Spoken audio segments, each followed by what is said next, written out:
காரியங்களை எதிர்பார்க்கிறோம். நம்முடைய குடும்பம் நல்லா இருக்கணும், நம்முடைய திருச்சபை நல்லா இருக்கணும், நம்முடைய பிள்ளைகள் நல்லா இருக்கணும், நம்முடைய தொழில் வளங்கள் நல்லா இருக்கணும். அப்ப இப்படியாக நாங்க நிறைய காரியங்களை எதிர்பார்க்கிறோம். இது எல்லாவற்றின் மத்தியிலையும் நாங்க இது எல்லாவற்றிற்காகவும் நாங்க கர்த்தரை நம்பும் போது கர்த்தர் இந்த காரியத்துல என்ன செய்வார்? எனக்கு வெற்றியை தருவார், எனக்கு சுகத்தை தருவார், எனக்கு உயர்வை தருவார், எனக்கு மேன்மையை தருவார். அப்ப இந்த காரியங்கள்ல நாங்க கர்த்தரிடத்துல எதிர்பார்க்கிறோம்.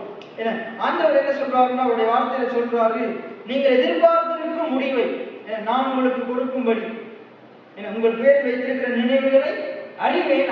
அவைகள் தீமைக்கு ஏதுவானவைகள் அல்ல, அவைகள் நன்மைக்கு ஏதுவானவைகள். எத்தனை பேர் ஆமீன் சொல்றீங்க? அதை ஆண்டவர் நமக்கு எதிர்பார்த்திருக்கிற முடிவை ஆண்டவர் நமக்கு தருகிறவரா இருக்கிறார். எத்தனை பேர் ஆமீன் சொல்றீங்க? அப்ப ஆண்டவர் நிச்சயமா என்ன செய்யறாரு? நாங்க எதிர்பார்க்கிற காரியங்களை உங்களுக்கு தருவார். எபிரேயர் 11ஆம் அதிகாரம் 6ஆம் வசனம். என்ன? விசுவாசம் இல்லாமல் தேவனுக்கு பிரியமா இருப்பது கூடாத காரியம். என்ன? ஒரு மனுஷன் நான் தேவனை பிரியப்படுத்தணுமா இருந்தா, தேவனுக்கு பிரியமான ஒரு ஜீவியம் என் வாழ்க்கையை நான் வாழணுமா இருந்தால் நான் என்ன செய்யணும்? என்னுடைய வாழ்க்கையில எப்படிப்பட்ட சூழ்நிலை வந்தாலும், உயர்வோ தாழ்வோ, என்ன எப்படிப்பட்ட சூழ்நிலை வந்தாலும் நான் என்ன செய்யணும்? தேவனை பிரியப்படுத்தி வாழணுமா இருந்தா நான் கர்த்தரை விசுவாசிக்கணும்.